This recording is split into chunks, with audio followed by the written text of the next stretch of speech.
Ikastaro hauen bidez, emakumeek beren egunerokoan teknologiak implementatzeko helburua lortu nahi da, haien erabilera erraztuz eta sustatuz.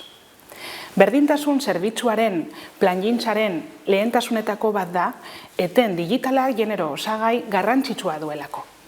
Abantaila asko lor daitezke dinamizazio digitalaren bidez, esate baterako gizarte eta familia komunikazio handiagoa eta hobea, segurtasun eta autonomia handiagoa eta onura ludikoagoak.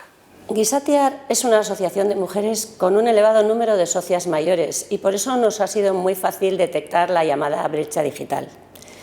Pensamos que con el contenido y la práctica de las nuevas herramientas, las mujeres del municipio de Getxo en general, pero las mayores de 60 en particular, podemos llegar a través de estos cursos a una mayor comunicación social, a tener más independencia y sentirnos más seguras con servicios como la geolocalización, la teleasistencia, la telemedicina, incluso a obtener muchos beneficios lúdicos como descargando libros, películas, juegos, vídeos, etc. Si no controlamos de forma digital muchos trámites que de manera irreversible debemos hacer en nuestra vida cotidiana, corremos el riesgo de quedar excluidas en algunos ámbitos. Debemos manejar el móvil, la tablet, el ordenador de forma autónoma y cada una en función de sus intereses y de sus necesidades. Kurso honetara hasi naiz,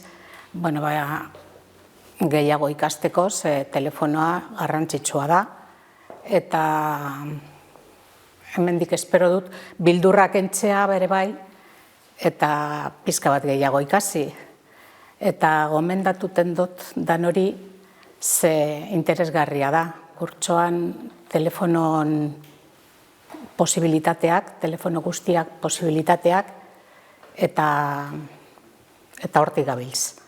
Eta gero internetera joateko bere bai.